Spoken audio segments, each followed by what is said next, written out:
3 మాటలు నేర్చుకొని ప్రపంచంలో మొట్టమొదటి క్రిస్మస్ పండుగ ఎక్కడ జరిగింది? ఇది మొదటి ప్రశ్న. మీరు హృదయాలు పెట్టుకోండి, ఆన్సర్ చెప్పకండి, మీరు హృదయాలు పెట్టుకోండి. ఇది మొదటి ప్రశ్న.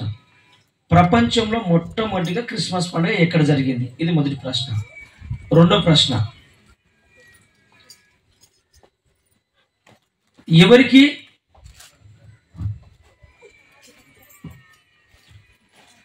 చెప్పిర్రు ఈ సువార్త? ఎవరు చెప్పిర్రు? ఈ 3 ప్రశ్నలకు ఆన్సర్ నాకు చెప్పొద్దు, మీ మనసులో పెట్టుకోండి. ఈ ప్రపంచంలో మొట్టమొదటి క్రిస్మస్ పండుగ ఎక్కడ జరిగింది? ఇది మొదటి ప్రశ్న. రెండో ప్రశ్న, రెండోది ఎవరికి చెప్పిర్రు? ఎవరు చెప్పిర్రు? అర్థమైందా? 3 ప్రశ్నలు. ఇప్పుడు చెప్పండి 3 ప్రశ్నలు. ఎంత ముందు అయితే ఒక క్రమంగా చెప్పుకుంటారండి. ప్రపంచంలో క్రిస్మస్ పండుగ ఎక్కడ జరిగింది? మొట్టమొదటిగా ఈ యావత్ ప్రపంచంలో క్రిస్మస్ పండుగ ఎక్కడ జరిగింది? ఇది ప్రశ్న. ఈ క్రిస్మస్ ను ఎవరు చెప్పిర్రు? ఎవరికి చెప్పిర్రు? ఇది మన అంశం. ఇది ఈ 3టికి మీకు ఆన్సర్ తెలుసా? ఆన్సర్ తెలిసిన వాళ్ళు చేతి లేపండి. చెప్పొద్దు. ఈ 3టికి ఆన్సర్ నాకు తెలిసిన వాళ్ళు చేతి లేపండి. మరొకసారి లూకా 2:8. ఆ దేశములో కొందరు గొర్రెల కాపరులు పొలములో ఉండి రాత్రి వేళ తమ మందను కాచుకొనుచుండగా ప్రభువు దూత వారి యొద్దకు వచ్చి నిలిచెను. చాలు. ఇక్కడ కొన్ని సత్యాలు మనము బయటికి తీద్దాం. ఆ దేశంలో కొందరు గొర్రెల కాపరులు పొలంలో, ఎప్పుడంట అది? ఏ టైం అంట? రాత్రి. ఈ చీకటి దేనికి సాదృశ్యము? పాపానికి సాదృశ్యం, లోకానికి సాదృశ్యము. ఇప్పుడు గొర్రెలు ఆ రాత్రి కాస్తురా పండుకుర్రా? వాళ్ళు చీకట్లా? వీళ్ళు పనుల్లా పనికిరానులా? గుర్తుపెట్టుకోండి. రాత్రి గిడంగా వారి మందరు యథార్థంగా గొర్రెడ్డు పోతుంది, పండుకుందా, ఏం చేస్తుందని వాళ్ళ నిధులను మానుకొని మరి గొర్రెలను చూస్తున్నాను. అది ఎప్పుడు? ఏ టైం అది? రాత్రి, అంటే చీకటి. ఆ సందర్భంలోకి ఆ చీకటిని ప్రారంభించడానికి ఒక వెలుగు పోయిందానికి. స్తోత్ర. ఇప్పుడు నువ్వు నేను చీకటిలో ఉన్నా, ఒక వెలుగు రావాలి మన మీదకి, అప్పుడే మనం వెలిగించబడతాం. రాత్రి పూట వాళ్ళు ఒక ఖాళీగా లేరు, తిని పండుకోలా, ఫోన్ ఒత్తట్లా, టీవీ చూడట్లా, బాతకాన్ని ముచ్చట పెట్టుకోవాలా. వాళ్ళు ఒక పని మీద ఉన్నారు. ఏం పని మీద? వారికి ఏ పని అయితే నమ్మకంగా వాళ్ళ పూర్వీకులు అధికారులు వాళ్ళకు కలిగినది ఏది ఇచ్చిరో దాన్ని నమ్మకంగా కాస్తున్నారు. వాళ్ళు ఎంత ప్రేమగా కాస్తున్నారంటే, ఎంత నమ్మకంగా కాస్తున్నారంటే, ఆ రాత్రిగా పండుకోకుండా చక్కగా మందను కాయొచ్చున్నారని బైబిల్లో ఉంది. ఇప్పుడు మనం ఒక ప్రశ్న మనకు మనం వేసుకోవాలా? మరి నీకు ఇచ్చిన పని నువ్వు చేస్తున్నావా నమ్మకంగా? రాత్రి అనక పగలనక తిని వండుకుంటున్నావా? నాకు నిద్ర సరిపోతుంది ఒకడంటాడు, నాకు టైం అవుతుంది ఒకడంటాడు, నాకు అసలు వీలే అయితే లేదంటాడు, ఒకడంటాడు నా ఫోన్ ఛార్జింగ్ లేదంటాడు, ఒకడంటే నెట్ బ్యాలెన్స్ లేదంటాడు, ఇంకోటి అంటాడు టైం ఓవర్ అవుతుందని ఒకడంటాడు, నాకు షర్ట్ వేసుకోడు. ఇదంతా ఏ బ్యాచ్ అంటే ఇదంతా ఇది సాతానిక బ్యాచ్. ఇదంతా నీకు మనసుంటే మార్గములు 100 ఉన్నాయి. ఒకటి తప్పిపోతే ఒకటి, ఒకటి తప్పిపోతే ఒకటి. నీకు మనసే కనుక ఉండాలి, కానీ నువ్వు అనుకుంటే, మానవుడు అనుకుంటే ఒక మరణం పని చేయొచ్చు భూమి మీద. దేవుడు మానవునికి అవకాశం ఇచ్చాడు. కానీ నీ సొంత బుద్ధితో సబుద్ధిని ఆధారం చేసుకొని సాతాను తలంపులలో నీకు టైం లేదు, నాకు కుదురుతలేదు, టైం ఏమికైతుంది, ఈ టైంకి రాము, ఆ టైంకి రాము, కొంతమంది వస్తున్నారు, ఇవన్నీ సాతాను గల లక్షణాలు ఇవన్నీ. కానీ నీ విషయం వస్తే రాత్రి అంటే లేవు, పగలంట లేవు, చీకటి అంటే లేవు, నిద్ర అంటే లేవు, నీ పనికి సొంతగా చేసుకుంటున్నావు. కానీ దేవుని విషయానికి వస్తే చీకటి అవుతారన్నా, ఇంటికాడ పిల్లి ఏడుస్తారన్నా, మా భార్య ఒకతే ఉంటుందన్నా, ఇంటికి తాళం బొర మర్చిపోతామన్నా, ఇది చీకటి, ఇది చీకటి సంబంధాలు. అకస్మాత్తుగా చీకట్లో బ్రతుకుతున్న వారికి అకస్మాత్తుగా వెలుగు వస్తే వారిలో ఏం పుట్టిందంట? భయం పుట్టిందంట. భయం పుట్టింది. వెలుగు వస్తే సంతోషం కావాలా, భయం పుట్టాలా? అంటే ఈ సంతోషాన్ని జీవితంలో వాళ్ళు ఎప్పుడు చూడాలా, అది భయం. ఈ వెలుగు ఏందని ఆశ్చర్యంతో చూస్తున్నారంట. ఈ వెలుగు ఏందని చూసరికి అక్కడ మరొకసారి ఆ వచనాన్ని, ఆ దేశములో కొందరు గొర్రెల కాపరులు పొలములో ఉండి రాత్రి వేళ తమ మందను కాచుకొని చుండగా ప్రభువు దూత వారి యొద్దకు వచ్చి నిలిచెను. ప్రభువు మహిమ వారి చుట్టూ ప్రకాశించినందున వారు మిక్కిలి భయపడిరి. అయితే ఆ దూత, భయపడుకుడి, ఇదిగో ప్రజలందరికీ కలగబోవు మహా సంతోషకరమైన సువర్తమానము నేను మీకు తెలియజేస్తున్నాను. దేవునికి స్తోత్రం, హల్లెలూయా. ఏం చెప్పిందంటే దూత వచ్చి, మీ భార్య బాగుంటది, మీ పిల్లలు బాగుంటారు, మీకు ఆరోగ్యం పోతుంది అని చెప్పిందా? ప్రజలందరికీ కలగబో మహా సంతోషకరమైన శుభార్తమానం నీ దగ్గర తీసుకొచ్చిన అంటే మాకేంటి లాభం అని అడిగిన వాళ్ళు ఇప్పుడు అడిగిన మాకేం లాభము? మా ఏ దైవజనుడు కార్లో దొరకపోడండి చెప్తాడు, రావాలి. అన్ని ఫ్రీ ఉన్నాయి ఇక్కడ, మోడీ పెట్టినట్టు. కారు మనదే, పెట్రోల్ మనదే, నీకు ఫోన్ చేసుడు మా వంతే, నేను ఎక్కువ మా వంతే, మళ్ళీ ఇంటికాడ దించడం మా వంతే. కానీ కొన్ని పరిచయాలు మీరు చూడండి, పిలుపు వస్తుంది, నువ్వు రావాలంతే. టైంకు లేకపోతే ఖచ్చితంగా అందరి ముందు నిలబెట్టి నీ ఆలస్యానికి మాకు కారణం చెప్పంటాం. ఎందుకంటారంటే అయ్యగారు ఆయన లేట్ వస్తే ఏమన్నా ఈమెను తిడుతున్నా అని చెప్పి నీ కారణం చెప్పాలి నువ్వు. అప్పుడు సంఘం భయభక్తి ఉంటే సంఘం ముందుకెళ్ళిపోతుంటుంది. 5 గంటలకు రావాలంటే 5 గంటలకు రావాలి. గాస్పల్ అంటే చేయాలా. టైం అంటే టైం. నువ్వు కంపెనీ టైం పెట్టి అనుకోండి 8 గంటలు 9 గంటలకు కొద్ది రాని సార్ నిన్నాడు రానియాడు. మరి ఇక్కడ ఎందుకు టైం పాటించవు నువ్వు? అంటే నీకు భయము భక్తి లేదు ఫస్ట్. నీకు దేవుడి మీద విశ్వాసం లేదు ఫస్ట్. నీకు దేవుడు అంటే భయము భక్తి లేదు. భార్య గిడంగా భయపడుతున్నావు కానీ దేవుడికి భయపడుతున్నావు. దేవుడు మన పిల్లలకు భయపడుతున్నాము కానీ దేవునికి భయపడలేకపోతున్నాము. కాబట్టి ఇక్కడ వాళ్ళు చీకటిలో ఉన్నప్పుడు ఒక వెలుగు వచ్చిందంట వారి మీదకి. ఈరోజు మనం అందరం చీకటి సంబంధంలో ఉన్నప్పుడు ఒక వెలుగు వచ్చింది. ఆ వెలుగే యేసు ప్రభుల వారు. ఆయననే నజరేతు అయిన యేసయ్య కొన్ని సంవత్సరాల క్రితం ఈ భూమి మీదకి ఒక కన్య గర్భము మరియమ్మ కడుపులోకి వచ్చి వెలుగుగా భూమి మీదకి వచ్చి చీకటిలో ఉన్న మనందరికి వెలుగులోకి నడిపించడానికి ఆయన 2000 సంవత్సరాల క్రితం ఈ భూమి మీదకి వచ్చిన గొప్ప దేవుడు. ఆ దేవుడు పుట్టిందని మొట్టమొదటిగా ఈ క్రిస్మస్ పండుగ ఎక్కడ జరిగింది తెలుసా? బెత్లెహేంలో జరిగింది. ఎక్కడ జరిగింది ఇది?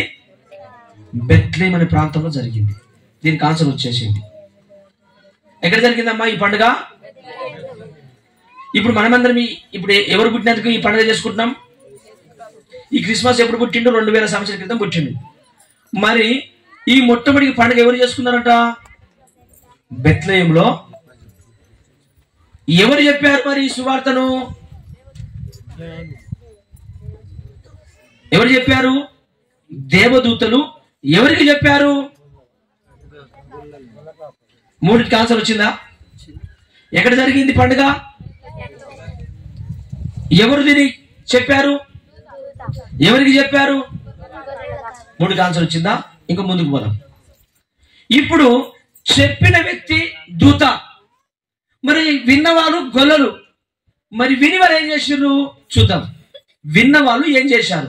ఇప్పుడు నీ గిడంగా పండుగని క్యాలెండర్ చూసినావు, ఎవరో చెప్పారు. మరి చెప్పిన నీకు ఎవరు చెప్పారో తర్వాత విషయం. మరి విన్న నువ్వు దీనికి ఏం రెస్పాన్స్ అయినావు? నీ స్పందన ఏంది? నీ యొక్క భారం ఏంది? నీ బాధ్యత ఏంది? మన బాధ్యత ఏందో మన భారం ఏందో ఈరోజు తెలుసుకొని ముగింపుకొద్దాం. కింది వచనంలో చూడండి ఏమని రాయబడిందో. కింది వచనంలో ఒకసారి చూడండి అన్నమాట. దావీదు పట్టణమందు నేడు రక్షకుడు మీ కొరకు పుట్టి ఉన్నాడు, ఈయన ప్రభు అయిన క్రీస్తు. దానికి ఇదే మీ కానవాలు. ఒక శిశువు పొత్తి గుడ్డలతో చుట్టబడి ఒక తొట్టులో పండుకొని ఉండుట మీరు చూచెదరని వారితో చెప్పాను. వెంటనే పరలోక సైన్య సమూహము ఆ దూతతో కూడా ఉండి సర్వోన్నతమైన స్థలములలో దేవునికి మహిమయు ఆయనకిష్టులైన మనుషులకు భూమి మీద సమాధానము కలుగునుగాక అని దేవుని స్తోత్రము చేయుచు ఉండెను. ఆ దూతలు తమ యుద్ధ నుండి పరలోకమునకు వెళ్లిన తర్వాత ఆ గొర్రెల కాపరులు జరిగిన ఈ కార్యములను ప్రభువు మనకు తెలియజేయించి ఉన్నాడు. మనము బెత్లెహేము వరకు వెళ్లి చూతము రండని ఒకనితో ఒకడు చెప్పుకొని. చాలు. దూత చెప్పిన మరక్షరం ఇలా రెస్పాన్స్, ఇలా ఆన్సర్ ఏముంది? మొదటిగా ఎవరు చెప్తే విన్నారో నాకు సంబంధం లేదు. నువ్వు క్యాలెండర్ చూసినావో ఈ పండుగని, ఇదని దైవజుడు చెప్పిండో, లేకపోతే వాట్సాప్ ద్వారా వచ్చిందో, లేకపోతే ఫోన్ చేసి మీ బంధువులు చెప్పారో, మీ భార్య చెప్పిందో నాకు తెలియదు. కానీ మరి విన్న నీవు, రిసీవ్ చేసుకుని నీవేం చేయాలి తెలుసా? దాన్ని చూడడానికి నీలో ఒక ఆశ పుట్టాలి. వీళ్ళు పని పడలేకుండా కూర్చురా, పని మీద ఉన్నారా వీళ్ళు? ఇప్పుడు నువ్వేమంటే తెలుసా? అన్న మస్తు పని ఉందన్న, ఏడు పని ఆడుంది, అవసరం అంట ఇప్పుడు దాకా. ఇది మన బుద్ధి. వాళ్ళు పండుకొని తిన్నోళ్ళకు సువార్త వెళ్ళిందా, పని మీద ఉన్న వాళ్ళకి వెళ్ళిందా సువార్త? మరి నీకు సువార్త చెప్పినా అనుకో, అరే అన్న డ్యూటీ అన్న, అరే అవి అన్న, మరి నువ్వు సాధారణంగా పెట్టవా, దేవునికి పెట్టవా? బోలా తుంబోలా. ఈ గొల్లలు పని బాట లేకుండా వండుకున్నారా, లేకపోతే పని మీద ఉన్నారా వాళ్ళు? గొర్రెలు కట్టేశారు ఎవరన్నా పొలంలో? ఎందుకు కట్టేరు? అవి ఎక్కడ పోవు. ఒక కుక్క 100 గొర్రెలు మెయింటైన్ చేస్తుంది. 100 గొర్రెలు వచ్చి ఒక కుక్కను మెయింటైన్ చేయలేదు. ఒక కుక్క రౌండ్ అప్ అయితే గొర్రెలు ఎక్కడ పోవు. మేకను కట్టేయచ్చు, గొర్రెలు ఎవడు కట్టేయలేడు. ఏం తెలుసా? అది ఎక్కడ పోదు. అందుకే దాన్ని గొర్రె అన్నారు. అందుకే అప్పుడు మనం దున్నపోతు అంటారు, మనం పంది అంటారు మనం, ఎందుకంటే మనం అన్ని చేస్తాం. ఒక గొర్రె పోతే అన్ని గొర్రెలు పోతాయి. ఆ ఒక గొర్రె తప్పిపోకుండా ఒక కాపరి కూర్చున్నాడు. అందుకే గొర్రెల కాపరికి 1 మంది కాపర్లు ఉండరు. 1000 గొర్రెలు ఉన్నాయి, 2-3 మస్తు అయిపోతారు. ఒక్కడి ముందు నడిచిన అనుకో గొర్రెని వాడిపడిపోతాయి. మేకలు 10 మంది మెయింటైన్ చేయాలి. 2 బర్రెలు 4 మెయింటైన్ చేయాలి. కానీ గొర్రెలు 1-2 సరిపోరు. వెంటకెంట కూడా ఉండాలి, ముంగడికి సరిపోతుంది. కట్టి అవసరం లేదు, వాళ్ళకి కామ అవసరం, నోటి శబ్దం చాలు. అందుకే నా గొర్రెల స్వరము అంతే. ముంగడ నడిచేవాడు యథార్థంగా నడిస్తే అది ముళ్ళైనా గుంతైనా ఏదైనా ఆలోచన చేయవాలి, నడుస్తూనే పోతుంటాయి. ఎంతకంటే ఎందుకు తెలుసా? ఏదైనా ఒక గొర్రె తప్పిపోతుంటది. కాన్పు కలిగిన గొర్రె ఉంటది, నొప్పితో ఉన్న గొర్రె ఉంటది, కొంచెం ముసలి గొర్రె ఉంటది. వాటిని బలపరచడానికి ఒకడు ఎమ్మడి ఉంటాడు. ఒక్కోసారి తీసుకొని గొర్రె పిల్ల భుజాల మీద వేసుకుంటాడు. అందుకే ఒక మనిషి వెంట ఉంటాడు, ఒక మనిషి ముందు ఉంటాడు. అందుకే నేను గొర్రెలకు మంచి కాపరి, నేను ఎవరన్నారు ఈ మాట? నా గొర్రెల స్వరము. అందుకే ఎవరి 100 గొర్రెలు అక్కడ ఉండని, ముగ్గురు గొర్రెల కాపరి నిలబడి ఎవరి వాళ్ళు అరిస్తే ఆని గొర్రెలు ఆయన దగ్గరికి పోతే, ఆని గొర్రెలు మన దగ్గరికి పోతే, అన్ని గొర్రెలు. మనమైతే అంటే దీనికి ఏ దాని మీద బేస్ లేదు. ఫస్ట్ నీకు ఎక్కడంటే అక్కడ ఉరుకుతా ఉంటావు. అందుకైనా చక్కగా అన్నాడు, నా గొర్రెల కొరకు నేను నా ప్రాణము పెడతాను. ఇప్పుడు నువ్వు పెట్టమేమో నేను అడుగుతాను, అడిగటం లేకపోలేదు, అడుగుతాను.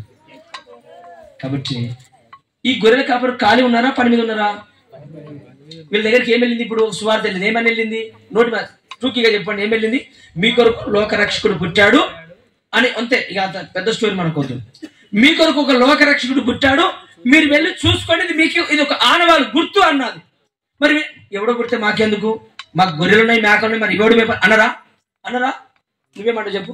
ఇంకా పని కాలేదక్క, పోడేళ్ళగా ముక్కలకైనా కాడుతుంది, నోటకైనా కాడుతుంది వారికి అని ఈ తల్లి ఒక తల్లి అంటుంది.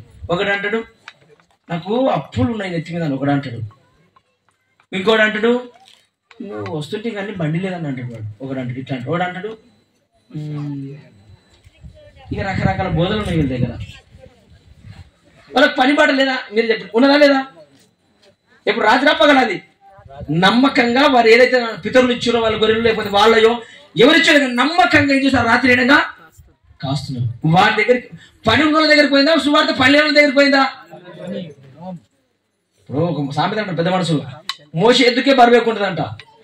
ఇంటి చెప్పడానికి మళ్ళీ చెప్తారంట.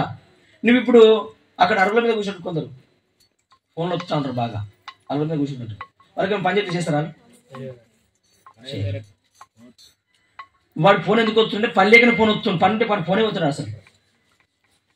వాడి పని ఉంటే ఇప్పుడు కంపెనీ కొనడానికి ఫోన్ వచ్చుకుని కూర్చోడు, జీతం ఇస్తారా? నాకర పెట్టుకున్నామండి. ఈ ఫోన్ వచ్చేటోళ్ళు ఆడ కూర్చొని ఉత్తగా గాలి తిరుగుతాడు, వీళ్ళు పని లేక తిరుగుతున్నా అంతే. పని ఉంటే వాడు తిరుగుతాడు కూడా. వానికి మళ్ళీ వాళ్ళ అమ్మనాయని సపోర్ట్ చేస్తారు, వాళ్ళ అమ్మనాయని సపోర్ట్ చేస్తారు. అందుకే పని లేనోడే ఫోన్ ఒత్తుడు, 600 నిమిషం పని ఉన్నాడు ఎవ్వడు కనవాడు తెలుసా? వానికి పని మీద శక్తి ఉంటుంది. మరి యేసు నమ్ముకుని నువ్వు సువార్త ఉంటే అప్పుడు నీ శక్తి ఏముండాలి? ఎక్కడ సువార్త ఉంది, ఏం నడుస్తుందో ఉండాలి. మరి నాకు పని ఉన్నది, అది ఉందంటే గొర్రెలు కనుక మాకు పని ఉందంటే సువార్త ఇందాక వచ్చేదా? వారు విన్న మరుక్షణమే అందరు కూర్చొని ఏమన్నా చదువున్న మాట 15 వచనం. ఆ దూతలు తమ యుద్ధ నుండి పరలోకమునకు వెళ్ళిన తరువాత ఆ గొర్రెల కాపరులు జరిగిన ఈ కార్యమును, ఏ కార్యమునంట? ఏ కార్యం జరిగిందంట? ఒక దూత వచ్చింది, వాళ్ళకు ఒక వెలుగు వచ్చింది, భయపడ్డారు. మీరు భయపడొద్దు, మీ కొరకు ఒక లోక రక్షకుడు పుట్టినాడు, ఆయన మెస్సయ్య, మీ అందరిని రక్షింపబోతున్నాడు, ఇది మీకు ఒక ఆనవాలు, కావాలని వెళ్ళి చూడండి. పొత్తి గుడ్డలతో చుట్టబడి ఒక తొట్టిలో పండుకొని ఉన్నాడు అంటే మరి వీళ్ళ రెస్పాన్స్ ఏంది? అప్పటికి చెప్పి దూత ఉందా పోయిందా? ఉందా పోయిందా? మనం అయితే ఆడ కూర్చోవాలి, ఎల్రా జరగాలి వస్తాం, ఆడ కూర్చోవాలి, మళ్ళీ ఒకసారి ఫోన్ కొట్టాలి, మళ్ళీ ఒకసారి ఫోన్ కొట్టాలి. దూత చెప్పి వెళ్ళిపోయిందా ఉన్నదా? మరి మనము అంటాడు అన్న ఇప్పుడు వస్తే జరగన్నాడు, మనం నిలబడతాము, ఇంట్లోకి పోతాడు, పోయేటప్పుడు సంతోషంగా ఉంటారు. 2 నిమిషాలకు మళ్ళా ఏమైంది అన్న పోయిస్తా ఉన్నాను, నీకేమైంది అంటే పర్మిషన్ రాలేదు ఇంటికి. లేకపోతే పాపం వాళ్ళ మీద అబండాలు వేస్తారు కానీ వీనికి ఇష్టం లేదు. లోపలికి ఎందుకు వద్దంటే ఆమె మీద ఎత్తమని ఇందా అంటే మా భార్య ఇప్పుడు వద్దన్నది. పాపం మనం పోయి అడిగినాం అనుకో, ఇక మనం ఇంకేమడుతావు, నువ్వు ముఖం మీద రానగా. లేకపోతే అన్న నువ్వు ఒకసారి అడిగన్నా, మరి ఎప్పుడు చూసి నువ్వు ఆడిపోతావు విడిపోతావు అంటదన్నా, ఒకసారి నువ్వే అడిగంటే అది వేరే విషయం. ఉత్తగా ఒకసారి ఒక తమ్ముడు నాకు చెప్పింది, నేను పిల్లలు ఎత్తుకున్నాను అన్నాడు. ఎందుకు చెప్పుంటారు నీ భుజం మీద పిల్లలు? సొంత నీ కడుపులో పుట్టే కొడుకైనా 2 నిమిషాలు నీ మీద ఉన్నాడు తెలుసా? ఉన్నాడు నీ దగ్గర, తల్లి దగ్గర ఎన్ని గంటలైనా ఉంటాడు, నీ దగ్గర ఉన్నాడు. వాని పేరు చెప్పుకుని నువ్వు అవగాహన రోళ్ళ దిగుతున్నావు అంతే. అట్లా ఇంట్లో కూర్చొని అనుకున్నా వాడేమన్నా కూర్చోడు. నాయన ముసలామకి చెప్పి మురగా ప్యాక్ తెప్పించి వాడు వేస్తాడు. ఈ గొర్రెలు ఏం చేసింది తెలుసా? గొర్రెలకి ఎవరికి అప్పచెప్పడం లేదు బైబిల్లో, కానీ వాళ్ళు ఏం చేశారంటే చూడండి ఇక్కడ 6వ వచనంలో, అది కంటిన్యూషన్ లో మరి ఒకసారి, మనము బెత్లెహేము వరకు వెళ్ళి చూతము రండని ఒకరితో ఒకడు స్తోత్రం చెప్తారు. ఒకసారి వీడంటాడు, నువ్వు పోతున్నావు అంటే నువ్వు ఎట్లా పోతావురా? నేను రాని, నువ్వు ఎట్లా పోతావు? నువ్వు పోయినావు అనుకో, నువ్వు మంచిగా చెడ్డని అవుతావు, నువ్వు వీడము. మరి ఏం చెప్తామంటే బండేదని చెప్పాయి అంటే వీడు పోడు పోయిటోని, వీడు బాగుపడు బాగుపడి, వీడు ఎవరికి బేట? అది గుర్తుపెట్టుకుని ఏ సార్ మర్చిపోయి సరే సాతాన్ని గుర్తుపెట్టుకుని. ఫస్ట్ మీరు అపవాది సంబంధులా దేవుడి సంబంధం ఉంటుంది బైబిల్లో. ఒక పిలుపు వచ్చింది నీకు సువార్తకు రమ్మని, చూడమని, నువ్వేం చేయాలి తెలుసా? వాళ్ళందరూ ఒకరికొకరు, ఎందుకంటే ఎందుకు మాట్లాడుకోవాలి తెలుసా? ఎవరితో వాడు దొరికిన అనుకో, నీకున్న విశ్వాసం నాకు లేదు, నీకున్న బలం నాకు లేదు, కాబట్టి కలిసిపోయినాం అనుకో ప్రేమగా పోవచ్చు అని అనుకున్నారు. ఏం చేద్దాముండ్రా, ఏం చేద్దామండి? ఈ చీకటిని బ్రతుకుదామా, ఆ వెలుగును వెతుకుదామా అని వాళ్ళు ఏం చేశారంటే చూడండి అక్కడ 15 వచ్చిన చివరి లైన్లో, మనము బెత్లెహేము వరకు వెళ్ళి చూద్దాము రండని చెప్పుకొని త్వరగా వెళ్ళి మరియను యోసేపును తొట్టిలో పండుకొని ఉన్న శిశువును చూసి. దేవునికి స్తోత్రం, హల్లెలూయా. మెల్లగా పోయిరా త్వరగా పోయిరా? మనం ప్రేయర్ అయిపోయినాకు ఒకడు బువ్వకే వస్తాడు, ఒకడు ప్రేయర్కి రాడు, పాటలకు ఒకడే రాడు, అయిపోయినా వస్తే మరి ఎవడు రాలేడు, నేను ఎవడు పట్టుకున్నా అంటే ఏదో సాకు చెప్తాడు వాడు.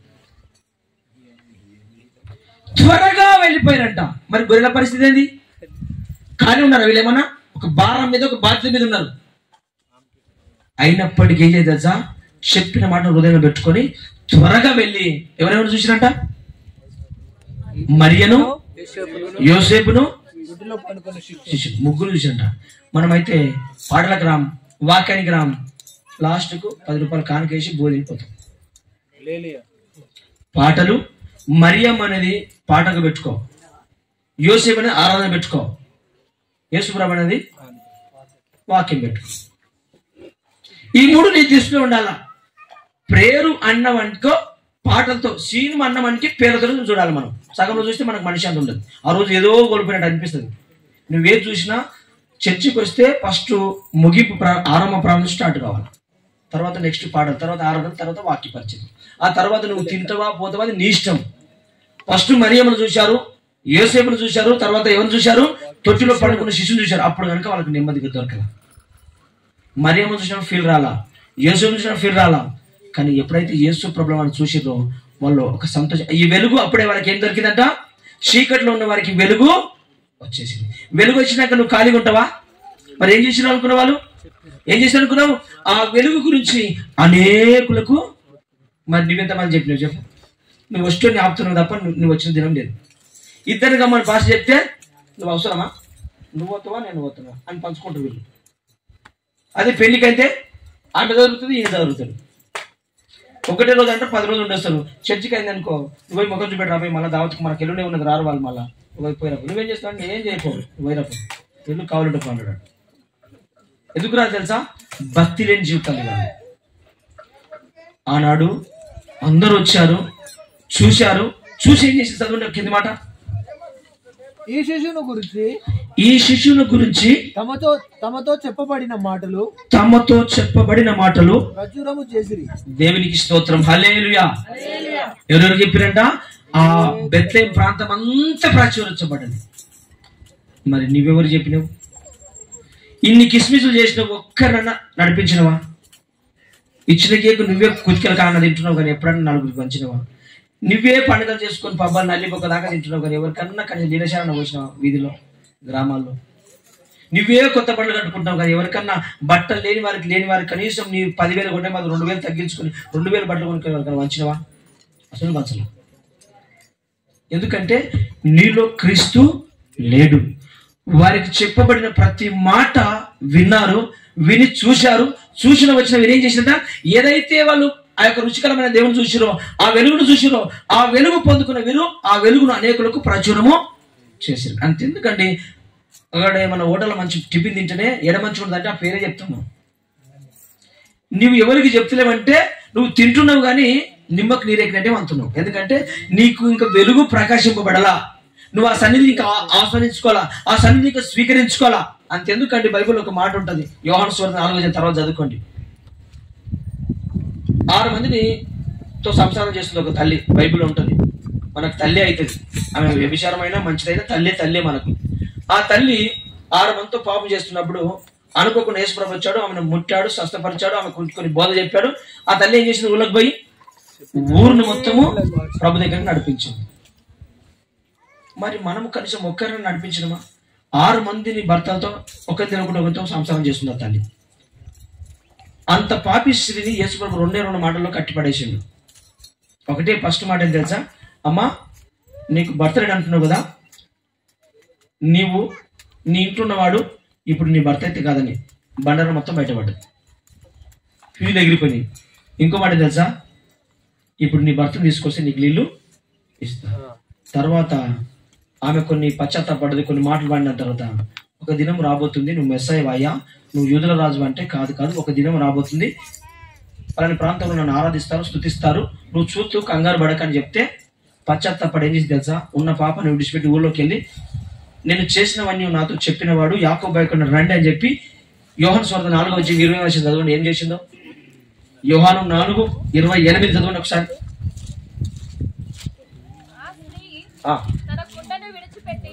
ఆ కుండ అనగా పాపానికి సాదృశ్యం. ఆ స్త్రీ పాపము ఉండగా ఎవరికి నువ్వు చెప్పవు, ఎవరితో నువ్వు సంఘానికి నడిపించవు. అందుకే ఆ స్త్రీ కుండను విడిచి ఊరిలోకి వెళ్ళి మీరు వచ్చి నేను చేసినవన్నీ దేవునికి స్తోత్రం, హల్లెలూయా. ఎవరి పరిచయం చేసిందంట? మనమైతే అన్న ఇల్లు చూస్తుందా, ఎంత కట్టిన చూద్దా, అవి చూద్దా అంటాం. అన్న మా ఇంట్లో ఒకసారి ట్రై చేద్దాం రండి అన్న, సార్ ఆలోచన చేద్దాం రండి అన్న అని ఉందా ఎక్కడ? చెప్పినావు ఎప్పుడన్నా? ఒక ప్రశ్న మీకు అడుగుతాను చూడండి. నేను ఈ 2 మాటలు చెప్పి ప్లాన్ చేస్తాను. అమ్మ, ఇప్పుడు లొల్లి వస్తుంది, ఇంతకుముందు లొల్లి రాకుండే, మళ్ళీ లొల్లి వస్తుంది. మీరు శ్రద్ధగా వినండి, కొద్ది నిమిషాలే. ఈ తల్లి ఏం చేసిందంట? బాప్తిజం తీసుకుంది ఈ తల్లి. ఒక 10 ఏళ్ళు అయితే దేవుని నమ్మి విత్ ఇన్ ఒక ½ an hour ఊరు నువ్వు నడిపించిందంట. మరి 20 ఏళ్ళు అయింది నువ్వు నమ్ముకొని ఎవరు నడిపించు? నువ్వే సక్కారావు. ఫస్ట్ నీకు పాడిస్తే ఎట్లా పడుతుంది తెలుసా? జ్యోతిర్మయుడా అన్నట్టు వీడు. నువ్వు వాడే పాటకు నీకేమైనా అర్థం ఉందా? నువ్వు పాడడానికి యోగ్యునివే కావాలి. రాజు పరిశుద్ధుడా పరిశుద్ధుడా మరి అమ్మో ఎక్కడి నుంచి వచ్చిందండి ఆ నోటి మాట అనేది నువ్వు యోగుడు కావు. నీకు ప్రార్థించడం అన్నాడు ఫస్ట్, నీకు పాటించడం అన్నాడు ఫస్ట్. ఎందుకన్నా అంత మాట మాట్లాడతామంటే బైబుల్లో ఎంగిలి ఇస్తరాకు చేయడానికి యోగ్యత కలిగిన దేవుడు. స్తోత్రం చెప్పండి ఒకసారి. ఎంగిలి ఇస్తరాకులు వెతకడానికి యోగ్యతను వెతికిన దేవుడు. ఏమాకును అన్నబడినే కాదు, ఈ చిన్న ఇస్తరాకులు తీయడానికి. మనమైతే ఓ పనికి వాడు మూల కూస్తే పెద్ద మనిషి తీవే అంటాం. అవి తీయడానికి యోగ్యుడు కావాలంట. ఇక పెట్టేటోడు ఇంకెంతో యోగ్యుడు చూడు మరి. మరి ఆయనకి పాటిస్తే అని తింపి పాడి అంటాడు. మరి నేను అంటే అనుకున్నావు అంటాడు. ఒక్కడికి మారుమనసు రాదు పాట పాడితే, ఒక్కడికి రాదు. ఇక దేవుడు మనకి తటాస్థనం స్వరం ఇచ్చిండు అంతే. ఆ స్వరానికి ఆయన భూమి మీదకి గాలిలో తెలిపోతుంది. మళ్ళీ ఆదివారం కన్నా సంఘాన్ని కనవాడు లేఖలోకి వచ్చి పాట లేకపోతే బడవిషయం చూసాడు ఆయన. ఏంది పాట వస్తుంది మైకి వస్తుంది ఇక్కడ అంటే మనకి భయపడే పాట చేయాలి తప్ప మనకి ప్రేమతో ఎవరు పాట చేయడం మీరు చూడండి కావాలి. అదేనా కాదా? అమ్మో ఇలా అంటారు. అప్పటికి సైలెంట్ చేస్తారు. రేదిగా అంటారు. మరి ఈయనకి ఇచ్చేందుకు రా నాయనంటే నీకు దండం పెట్టి తీయాలి అక్కడ అంటే వాడికి మైకి ఇవ్వాలి. వాడిగా చేసి బాబా నేను ఫస్ట్ పాపిన అంటాడు వాడు. నువ్వు పాపని అందరూ తెలుసు కానీ ఇంకో మాట చెప్పంటే వాడు ఏమంటాడు. కొందరు ప్రాణం గట్టిగా ఉంటుంది. పాప నుంచి పరిశుద్ధం నడిపించాయా అని ఎవడు ప్రార్థన చేయడు. ఇక్కడ నా తల్లి ఏం చేసి తెలుసా, నేను చేసినవన్నీ నాతో చెప్పిన వాడు ఏడునంట యాకోబు ఇక్కడ రండి అన్నది. వచ్చినా రాలేదా? అందరూ వచ్చారండి. నువ్వు పిలిస్తే వాడు వచ్చిందా? 20 ఏళ్ళు అయింది. అది హాఫ్ అన్ అవర్ అయింది. దేవుడు నమ్మి ఊరిని మార్చింది. నువ్వేంతమంది మార్చినావు? నువ్వే మారలేవు. ఇంకా స్తోత్రం చెప్పండి. ఈయన అంటాడు కౌంటర్లు వేస్తాడు, షెడ్యూల్ మెయింటైన్ చేస్తాడు. ఈయన అట్ట సలహాలు ఇస్తుంటాడు. మరి మేము నెత్తి పట్టుకొని కింద మీద అవుతున్నాము. మీరు ఇంకా అద్భుతంగా ఒక మాట చదవండి బైబుల్లో. అపోస్తల కార్యం తీయండి ఒకసారి. అపోస్తల కార్యం తీయండి ఒకసారి. 16వ అధ్యాయం తీయండి ఒకసారి. 16వ అధ్యాయం 17వ వచనం 13 వచనం త్వరగా. విశ్రాంతి దినమున గవిని దాటి నది తీరమున ప్రార్థన జరుగుననుకొని అక్కడికి వచ్చి కూర్చుండి కూడి వచ్చిన స్త్రీలతో మాట్లాడుచుంటిమి. అప్పుడు లూదియా అను దైవభక్తి గల ఒక స్త్రీ వినిచుండెను. ఆమె ఉదారంగు పడిని అమ్ము తుయతైర పట్టణస్థురాలు. ప్రభువు ఆమె హృదయము తెరిచెను గనుక పౌలు చెప్పిన మాటల యందు లక్ష్యముంచెను. ఆమెయు ఆమె ఇంటి వారును బాప్తిసము పొందినప్పుడు ఆమె, నేను ప్రభువునందు విశ్వాసము గలదానని మీరు ఎంచితే నా ఇంటికి వచ్చి ఉండుడని వేడుకొని మమ్మను బలవంతము చేశాను. ఇప్పుడు ఇంటికి విశ్వాసం పాస్టర్ ఊరికి నా ఇంటికి చెప్పండి. మీరు ఎవరు పిలిచారు ఇంటికి? ఆమె ఏమని పిలుస్తున్నది? భూ పెడతామన్నదా? మాలో ఏమన్నా చదవండి ఒకసారి. ఏమన్నది? కింది వచ్చి చదవండి. నా ఇంటికి వచ్చి ఉండుడని వేడుకొని మమ్మను బలవంతము చేశాను. కొంచెం మీదకి. ఆమె ఇంటి వారును బాప్తిసం పొందినప్పుడు ఆమె, నేను ప్రభువునందు విశ్వాసం గలదానని మీరు ఎంచితే. ఏదంట? మాకు నిజంగా విశ్వాసం నీకు కనబడితే, మేము నిజంగా ప్రభువు ఉన్నామని అనుకుంటే నువ్వు మా ఇంటికి రా. ఆమె అడిగిందా? ఈయన ఉరికిందా? నువ్వు రావాలన్నా విషయం అంటే మీకు దగ్గరకు వచ్చిపోతే ఇంకో పాపి దగ్గరకు పోవాలి. వాళ్ళని మారు మనసుపోతుంది. నీ దగ్గరికి 100 సార్లు వచ్చినా వేస్టే. ఎందుకంటే నీకు ప్రేమ లేదు, నీకు విశ్వాసం లేదు. వస్తే కనుక మరి అది ఇచ్చేది తెలియదు. మళ్ళీ నువ్వు రాలేవు అని చెడ్డేస్తావు. మళ్ళీ మీకు ఆమె ఏమని బతిలాడుతుంది? అయ్యా మేము విశ్వాసం గల వారి అయితే ఒకసారి మా ఇంటికి రా. నువ్వు ఖచ్చితంగా రా. నువ్వు వార్నింగ్ చేయాలా? మాలో విశ్వాసం ఉంటేనే రా, లేకపోతే నీ ఇంటికి ఎన్నిసార్లు వచ్చినా నేను వచ్చి కాదు, యేసుప్రభు వస్తే బాగుంటుంది. ఇంటికి ఏసైనా వెళ్ళగొట్టి నన్ను ఎన్నిసార్లు పిలుచుకున్నా వేస్ట్. నువ్వు యేసుప్రభు ఇంటికి దైవజనులు పిలవకుండా వస్తారు. ఎందుకు తెలుసా? ఆత్మ నడిపింపడతాను. అది నేను ఇప్పుడు బైబిల్లో చూపిస్తా.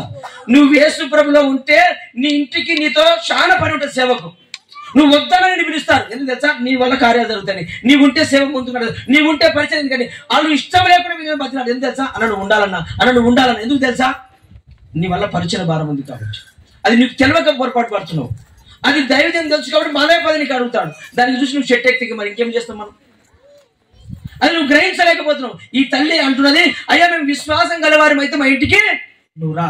నువ్వు ఖచ్చితంగా రావాలి, రాకపోతే బాగుంటది, మేము ఇంకో చర్చ చూసుకుంటాం, ఇంకో 5 నిమిషాలు అని స్తోతి చెప్పట్లా. మనం విశ్వాస కలిగిన వారం అయితేనే రా, వచ్చి బుక్కెట్ తినిపో అన్నది. మరి ఇంకో మాట చూడండి బైబిల్లో, ఆ మాట ఒకసారి ఆచరణ చూడండి. ఆ మాట 31 వచ్చింది ఒకసారి. 31 వచ్చిన అదే అధ్యాయంలో 31. అందుకు వారు ప్రభువైన యేసునందు విశ్వాసం ఉంచుము, అప్పుడు నీవును నీ ఇంటి వారు రక్షణ పొందురని చెప్పి అతనికి అతని ఇంటికి ఇంటనున్న వారందరికి నీ దేవుని వాక్యం బోధించింది. రాత్రి ఆ గడియలను అతడు వారిని తీసుకొని వచ్చి ఆ గాయములు కడిగెను. సేవకుడు పోయి చేసినా ఈయన దొరకపోయిరా, ఇంటిలో దొరకపోయినా సేవకుడు పోయినా ఇంటికి. సేవకుడు తనంతట పోతే ఆ సంఘానికి, ఆ కుటుంబానికి చులకనైపోతుండు. మీకు అర్థం కావట్లా. పద్దాక పోయినామనుకో, ఇక మాకు తప్ప వీడికి వేరే దిక్కు ఇవ్వండి అని చెప్పి పొద్దాక ఇదే కథ. వాళ్ళు ఏం చేయండి, అయ్యా నీవు మా ఇంటికి రా, తోలుకొని పోయి గాయములు కడిగి భోజనము పెట్టి భక్తి తీసుకున్నా. ఇది నిజమైన విశ్వాసంలో మంచి మనసు. నువ్వు రా అయ్యా, ఒక్కసారి రచ్చిపోయా అనాల, ఒక్కసారి మా ఇంటికి వచ్చిపోవాలి. కానీ మనంతరం మనం పోయినామనుకో, యేసు ప్రభు అనంతరం ఆయన ప్రేమించారు కాబట్టి యేసు ప్రభుకు ఇలా సిలువకు పడ్డాడు. మనంతరం మనం ఓవర్గా ప్రేమించిన మనకి ఏమో తెలుసా, నీ హృదయంలో ప్రేమ మనం ప్రేమిస్తే ఈ విలువ తెలియకపోతే నువ్వు చెత్తతో సమానం. చెత్తకనే విలువ ఉంటుంది, తెచ్చుకుంటుంది, కానీ నీకేముండదు ఆ ఇంట్లో. అందుకే విలువలాంటి చోటుకు నువ్వు ఎప్పుడు పోవద్దు. పోతే ఏమైంది తెలుసా, ఉన్న విలువ కాస్త గాలి కొట్టుకుపోతుంది.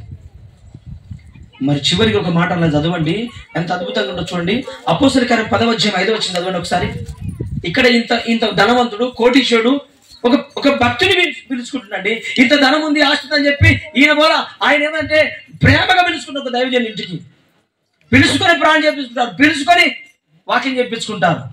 కానీ ఆయనే రావాలి, ఆయనే చూడాలా అనేది ఆ జనరేషన్ ఎప్పుడో క్రాస్ అయిపోయిందండి. ఒకప్పుడు డాక్టర్ దగ్గరికి మనం ఉరుకుతుంటే, ఇప్పుడు డాక్టరే మన ఇంటికి వస్తుండే, ఇప్పుడు డాక్టర్ దగ్గరికి మనం ఉరుకుతున్నాం. సరే అపోస్తలులు 10:5 నాన్న. ఇప్పుడు నీవు ఇప్పేకు మనుషులను పంపి పేతురు అను మారు పేరు గల సీయోను పిలిపించుము. ఎవరు పిలిపారంటే, ఇప్పుడు ఎవరు పిలిపిస్తున్నది, ఎవరు పిలుస్తున్నాడు? కొర్నేలి అని ఒక భక్తిపడు ధనవంతుడు, ఈయన ఒక అన్నుడు, మంచి మనసు కలిగిన వాడండి. ఎవరు పిలిపిస్తుండే ఇప్పుడు ఇంటికి? ఒక దైవజనుని పేతుని పిలిపించుకుంటున్నాడు. ఎందుకు? ప్రాణం చెప్పించుకునికే, వాక్యం చెప్పించుకునికే. మరి తర్వాత ఏం జరిగింది ఒకసారి 22వ వచనం ఒకసారి. 22వ వచనం అందులో,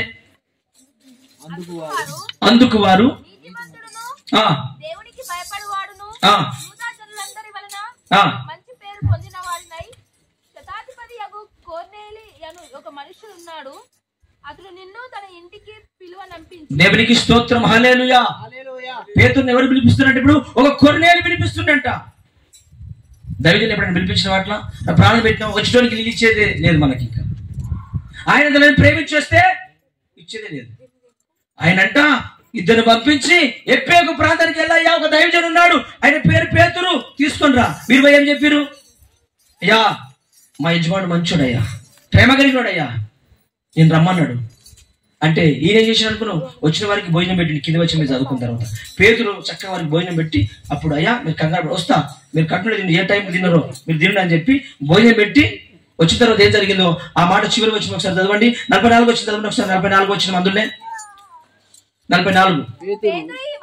ఈ మాటలు ఇంకా చెప్పుచుండగా అతని బోధ విన్నవారందరి మీదికి పరిశుద్ధాత్మ దిగెను. దేవునికి స్తోత్రం, హల్లెలూయా. వాక్యం విన్న వారి అందరి మీకు ఏమొచ్చిందంట? మరి మన మీదకి ఏమొచ్చిందంట? ఎన్నిసార్లు వాక్యం వినే చెప్పు. కాబట్టి ఇప్పుడు సతీశన వాక్యం ఇచ్చువి, యూట్యూబ్ లో ఈ వాక్యం ఇచ్చువి, ఎన్ని వాక్యాలు అయినా నీ మీదకి దురాత్మ తప్ప పరిశుద్ధాత్మ రావట్లేదు. అందుకే నువ్వు ఇంకా ఫోన్లే మాట్లాడుతున్నావు, ఇంకా గుసగుసలే, ఇంకా కూర్చుడే, ఇంకా నగుడే, ఇంకా ఇదే కథ. ఇది సాధారణ లక్షణం మీదంతా. ఎన్ని వాక్యాలు నువ్వు తెలుసా? ఇంకా 100 వాక్యాలు నువ్వు ఎప్పటికి మారవు. ఎందుకు మారవు తెలుసా? నీ హృదయం ఇంకా నువ్వు తెరవబడలేదు, నీ మనోనేత్రాలు ఇంకా తెరవబడలేదు. ఆ మనోనేత్రాలు తెరవబడాలి, ఆ హృదయం తెరవడంటే నువ్వు ఆత్మలుగా నీ హృదయానికి దేవుని ఆహ్వానించుకోవాలి. 20 ఏళ్ళు అవుతుంది గొప్పలు చెప్పుకుంటావు యేసుప్రభు నమ్మంటూ, నీకు 2 ఏళ్ళకున్న విశ్వాసం లేదు.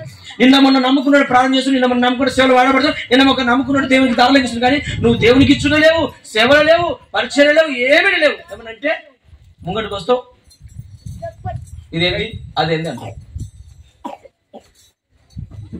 నీ భారం ఏంటి? నీ కాంటాక్ట్ ఏంది, నీ దేవుని పట్ల నీకున్న ఆసక్తి ఏంది, నీ నమ్మకం ఏంది? ఆయన నీ కొరకు ప్రాణం పెట్టడానికి వస్తే నువ్వేం పెడుతున్నావు దేవుని కొరకు? ఒకసారి నీ మనసులో ఆలోచించుకో. చివరిగా ఒకసారి నువ్వు నీ హృదయంలో ఒకసారి ఆలోచించుకో. ఒకసారి నువ్వు ఆలోచన చేసుకో. నా కొరకు ఏసాయి వస్తే నేను ఏసాయి కొరకు ఏం చేసిన? ఒకసారి ఆలోచన చేసుకుంటే ఈ మాట చదువుకొని మనం ముగించుకుందాం. రండి, మొదటి లూకా సువార్తకు రండి. ఆడ 2 విషయాలు ఉన్నాయి, అవి మీకు చెప్పి నేను ప్రాణం చేస్తాను. నాన్న చిన్న బెట రూప 2 మినిట్ బెట అమ్మా 2 నిమిషాలు మెయింటైన్ చేయి. పిల్లలు చిన్నపిల్లలు ఏడుస్తారు, అలా మీరు బాధపడకండి. ఇప్పుడు ఏందాక వచ్చింది, ఎన్ని వచ్చింది దాకా వచ్చింది మనం ఇప్పుడు 2:8 అయిపోయింది. 16 రోజు చదువుదామా? ఒక 2 విషయాలు తెలుసుకొని మనం ప్రాణం చేసుకుందాం. త్వరగా వెళ్ళి యోసేపును తొట్టులో పండుకొని ఉన్న శిశువుని చూచిరి. వారు చూచి ఈ శిశువుని గూర్చి తమతో చెప్పబడిన మాటలు ప్రచురము చేసిరి. గొర్రెల కాపరులు తమతో చెప్పిన సంగతులను గూర్చి విన్న వారందరూ మిక్కిలి ఆశ్చర్యపడిరి. దేవునికి స్తోత్రం, హల్లెలూయా. నీ ఆరాధనను, నీ స్తుతిని చూసి మొదటిగా నీకు ఆశ్చర్యం కలగాలి. తర్వాత కింది మాట చదవండి. అయిపోయింది. అయితే మరి ఆ మాటలన్నీ తన హృదయంలో తలపోసుకొని భద్రము చేసుకొనెను. అంతటా ఆ గొర్రెల కాపరులు తమతో చెప్పబడినట్టుగా తాము విన్న వాటిని కన్న వాటిని అన్నిటిని గురించి దేవుని మహిమపరచుచు స్తోత్రము చేయుచు తిరిగి వెళ్ళిరి. దేవునికి స్తోత్రం, హల్లెలూయా. ఈ చెప్పబడిన ప్రతి మాట కొరకు దేవుని మహిమపరుస్తూ ఉన్నారంట. మరి నీ పరిస్థితి ఏందో నా ఇది చివరి ప్రశ్నగా అమ్మా తీసుకోండి.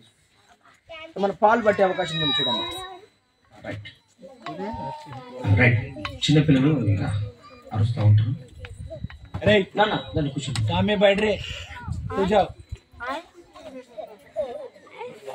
మలేషియా పొద్దుగా చికెన్ పెట్టి తప్పని చేసిన.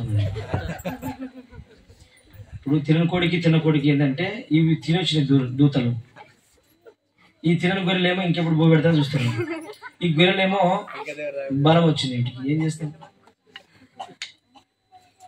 అందుకే బైబిల్ ఒక మాట ఉంది, ఆసాబ్ ఒక మాట అంటాడు, ప్రభా నువ్వు ఎక్కిస్తే నేను దూషిస్తానేమో, ఏం దగ్గర చేస్తే నిన్ను సరే క్షమించాలా, ఎక్కువిస్తే నేను మర్చిపోతానేమో, తక్కువిస్తే దూషిస్తా. అంటే ఏ పూట కాపుట దినానికి ఒక పూటనే పెట్టాలి. ఇప్పుడు ఒక పూట అనేది మళ్ళా ఆరగతలకి అవకాశం ఉందా అశోకన? మళ్ళీ ఆడ ఉచ్చుకుంటావు. ఇక నువ్వు ఈ ఉచ్చుకునే ఉన్నది కానీ ఇక్కడ ప్రచారం చేసింది ఏం లేదు. ఇక రైట్, దయచేసి ఒక మాట గుర్తుపెట్టుకోవాలా, దేవుని మహిమపరిచిరంట. ఈ రోజు ఒక మాట చెప్పి నేను ఇక ముగించినాను. మీరు శ్రద్ధకు ఒక 2 నిమిషాలు వినండి. నీ కొరకు నా కొరకు ఈ యేసు ప్రభు భూమి మీదకి వచ్చిండు. ఎందుకు వచ్చిండని ఒకసారి ప్రశ్న వేసుకోవాలి మనకు మనమే. ఎందుకు వచ్చిండు? పేతురు గ్రంథంలో ఒక మాట ఉంటుంది, 2వ అధ్యాయం 9వ వచనంలో ఒక మాట ఉంటుంది. మనం చివరిగా మాట చదవండి. పేతురు 2:9, 1వ పేతురు. చిన్న మాట ఉంటుంది, చదవండి ఆవిడ. చిన్న మాట ఉంటుంది ఒకసారి. మీరు చీకటిలో నుండి ఆశ్చర్యకరమైన తన వెలుగులోనికి మిమ్మల్ని పిలిచిన వాని గుణాతిశయములను ప్రచురము చేయు నిమిత్తము ఏర్పరచబడిన వంశమును, రాజులైన యాజక సమూహమును, పరిశుద్ధ జనమును, దేవుని సొత్తైన ప్రజలనై ఉన్నారు. దేవునికి స్తోత్రం. దేవుడు ఎంత మంచి క్రెడిట్ ఇచ్చాను చూడు మనకు. దేవుని గుణాతిశయాలను మనం ప్రచురం చేయాలంట. ఈ క్రిస్మస్ రోజు ఆనాడు గుళ్ళలు ఎట్లా ప్రచురం చేసారో మనకు పెద్ద తెలియదు, చిన్న మాటలు రాయబడి ఉన్నాయి. ఈరోజు యేసు ప్రభును నమ్ముకున్న నీవు, యేసు ప్రభు పుట్టినని ఇందాక సువార్త వచ్చింది.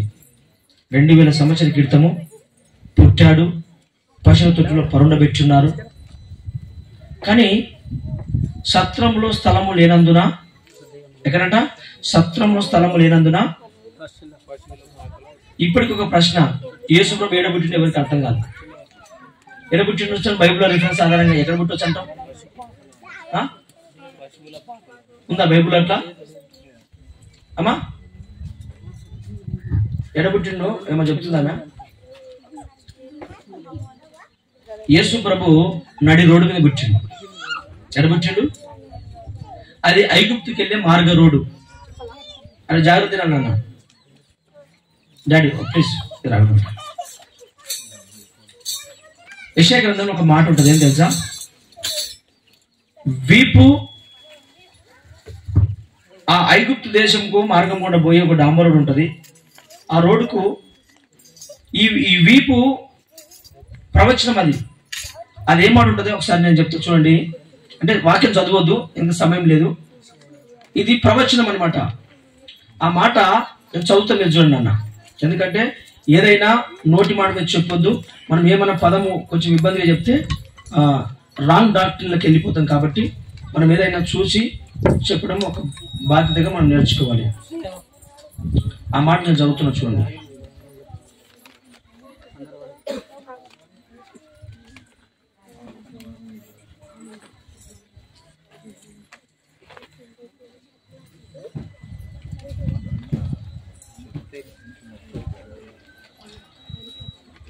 ఆ మాట చూస్తే మీకు ఆ ఏడబుట్టినది ఫ్లాట్ వచ్చేస్తుంది.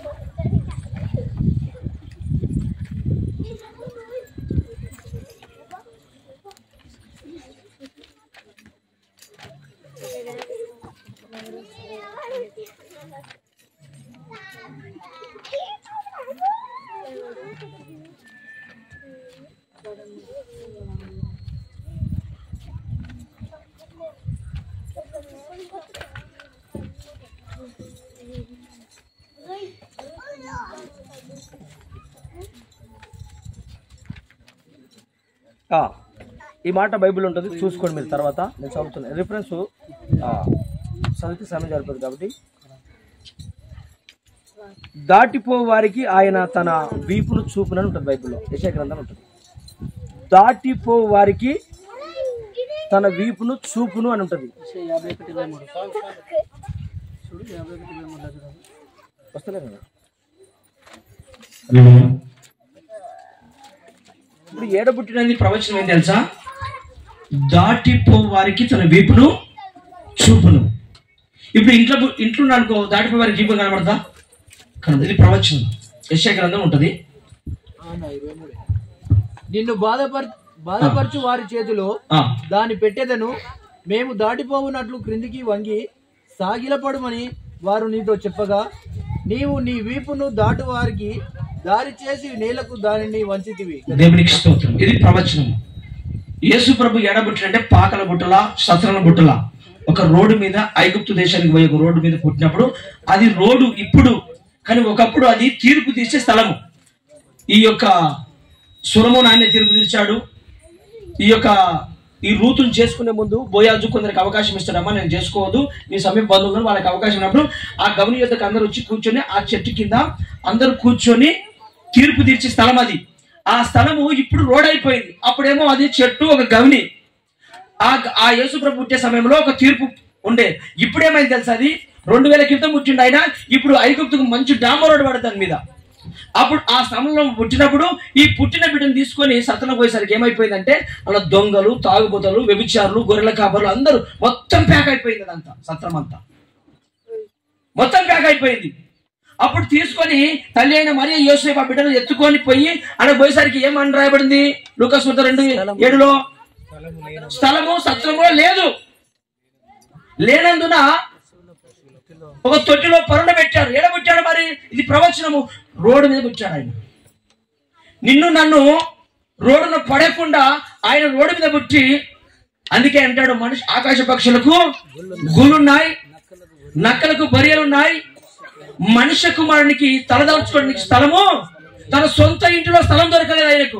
అందుకే ఆయన అన్నాడు, నీ హృదయంలో స్థలం ఇస్తే నువ్వెంత ధన్యుడవో. నీ హృదయంలో స్థలం ఇవ్వడానికి ఆయన స్థలము లేనివాడిగా నిలబడ్డాడు. నడి రోడ్డు మీద, అది ఐగుప్తుకు పోయే ఒక మార్గం. అది ఆ మార్గంలో మరియమ్మ యోసేపు గారు వచ్చేసరికి అప్పటికే కనుప్రొద్దులై ఉండని వాక్యం ఉంటది. అప్పుడే ప్రసవ దినములు అసలు ఒక 2 క్షణాల్లో పుట్టాలా. అప్పటికి పోయి చూసిండు యోసేపు గారు. సత్రంలో ఏ స్థలము లేదు. ఎందుకు లేదు తెలుసా? ఆ సత్రంలో జనాభా లెక్కలకు జనాభులు తండోపతండాలుగా వచ్చారు. గొర్రెలన్నీ రూతు పరిగేరుకుని పొలంలో కట్టేసినారు. ఇప్పటిదాకా చెప్పిన కదా, వీళ్ళందరూ ఆ పొలంలో నమ్మకంగా గొర్రెలు కొట్టుకొని వచ్చారు. నిండా ప్యాక్ అయిపోయింది. ఈమె మనమట్టడు ఏమో ఇరుకోవచ్చు, కానీ మరియమ్మ నిండు సురాలు కాబట్టి నడవలేకపోతుంది, ఇబ్బంది అయిపోతుంది. ఆయన గాడిద అక్కడ నిలబెట్టి పరుగున పోయి సత్రంలో దృష్టి అక్కడ స్థలం లేదు కాబట్టి అందుకే ఆ మాట రాయబడింది. అప్పటికి యేసు ప్రభు రోడ్డు మీద డెలివరీ అయిపోయింది. అప్పుడు ఆయన ఎత్తుకొని పోయి చూసేసరికి స్థలం ఎక్కడ కనబడినందుకు తొట్టిలో, ఆ తొట్టి అక్కడ గొర్రెల కొంప ఎక్కడ లేదండి. ఈ గొర్రెలన్నీ వచ్చేటప్పుడు ఒక తొట్టో నీళ్ళ డబ్బాలు పట్టుకొని వస్తారు కదా, ఆ గొర్రెల కొరకు నీళ్ళ వచ్చిన దాంట్లో అక్కడంతా చల్ల ప్రదేశం, చెట్లు లేవు, ఏమి లేవు, ఓపెన్ ప్లేస్ కాబట్టి ఆ యొక్క తొట్టి కనబడితే మీరు తల్లి గర్భంలో ఉండగా బిడ్డకు మెత్తటి శరీరం తగులుతుంది. ఇక్కడ తాకితే పుట్టగానే బిడ్డకు బట్టలు ఎందుకు చూడుతుంది తెలుసా? ఈ మెత్తటి శరీరానికి, ఈ మెత్తటి, అందుకే సెకండ్ హ్యాండ్ బట్టలుగా కుడతారు, కొత్తవి కప్పరు పుట్టంగానే. మీరు చూడండి కావాలంటే మెత్తటి. మళ్ళా ఎట్లుండాలమ్మా? అదేమంటారు క్లాత్, ఏమంటారు సిల్క్ అంటారా, ఏమంటారా కాటన్ బట్టనే, వేరే బట్ట అస్సలు ముట్టని పట్టుకోరు. ఏం తెలుసా? తల్లి గర్భంలో ఇప్పటిదాకా ఉన్న వ్యక్తికి ఏది గుచ్చుకోపోలే ఇంతవరకు. తల్లి గర్భం మెత్తగా సున్నితంగా ఉంటది. ఇప్పుడు ఏదన్నా గుచ్చుకపోయింది అనుకో, బిడ్డ ఏడుస్తాడు, బాధ కలుగుతుంది. కాబట్టి మెత్తటి క్లాత్ ను కట్టి రౌండ్ గా నెత్తిని చూడతారు, మొక్క మొక్కడే కనబట్టేట్టు పెడతారు, మొత్తం చుట్టి పడేస్తారు. ఎందుకు తెలుసా?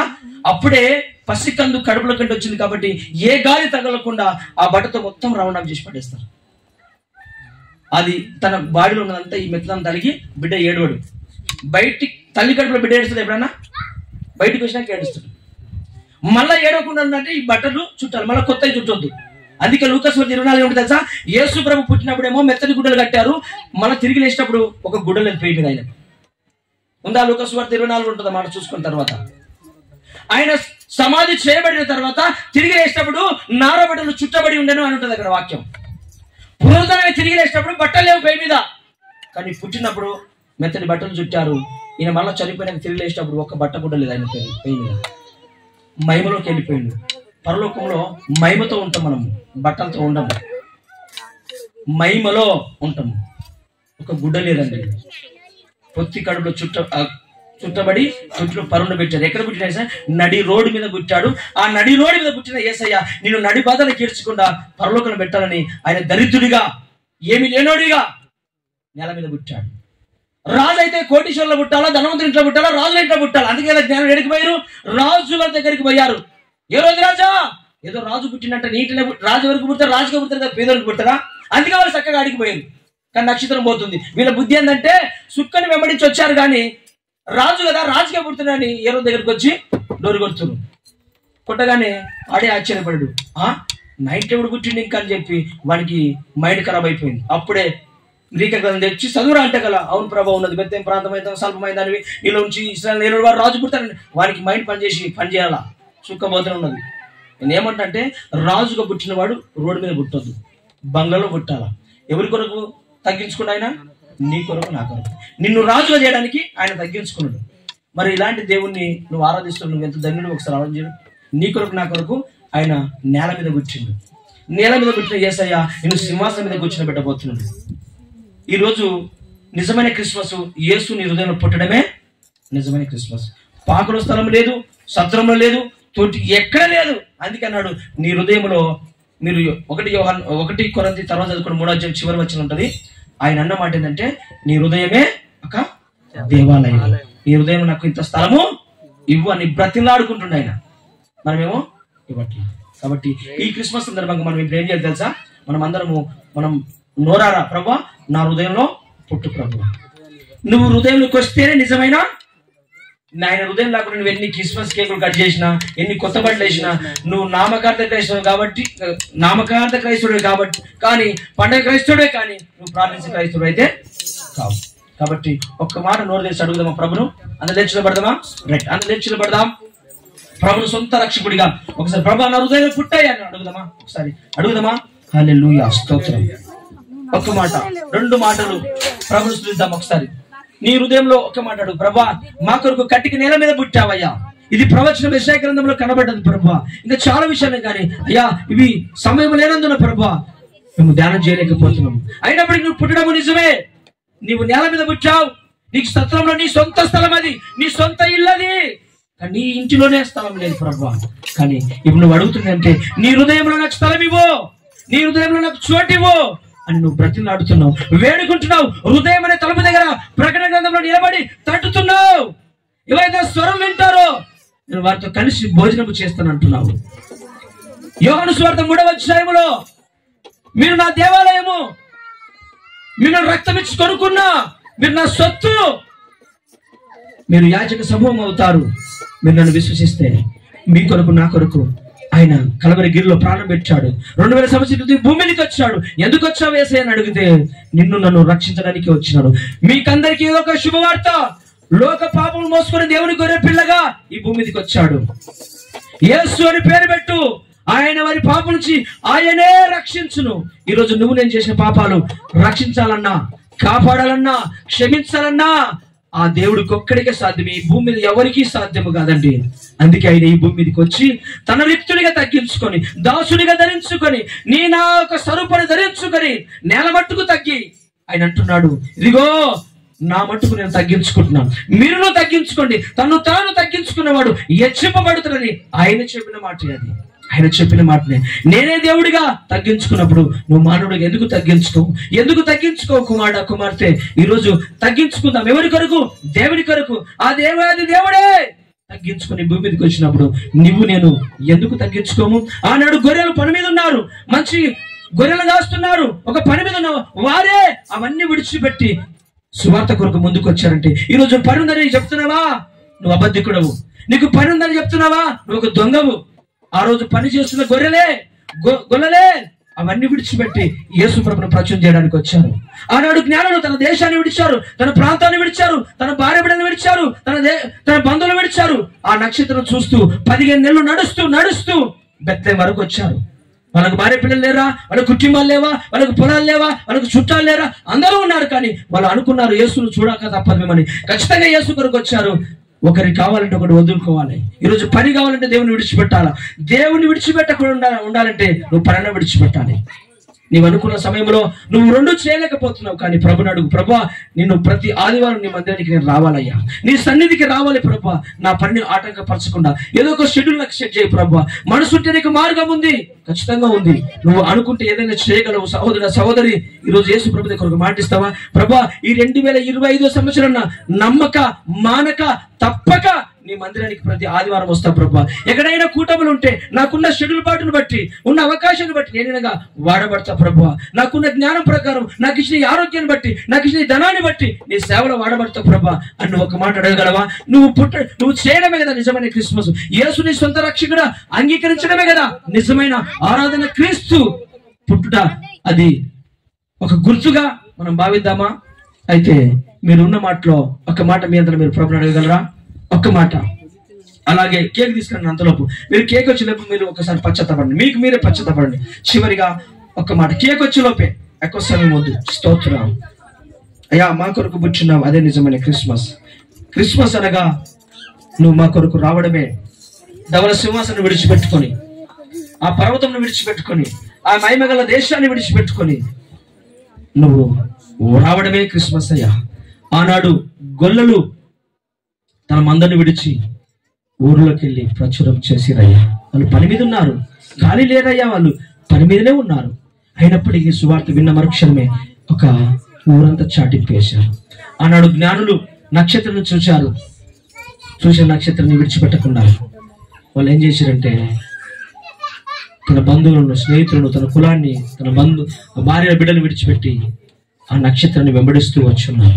ఈరోజు దేవుని చూడడానికి నీకు అలాంటి ఆశ ఉందా? అలాంటి డిజైర్ నీలో ఉందా? అలాంటి కోరిక నీలో ఉందా? ఉంటే నువ్వు ధన్యుడు. నీ కొరకు ఈ భూమి మీదకి వచ్చున్నాయి. అంత మంచి దేవుడు. ఈనాడు మనం ఎక్కడ ప్రయాణం చేస్తే మనకు గూగుల్ మ్యాప్ ఫోన్లో కనబడుతుంది, ఒక చిన్న రెడ్ మార్క్ కనబడుతుంది. కానీ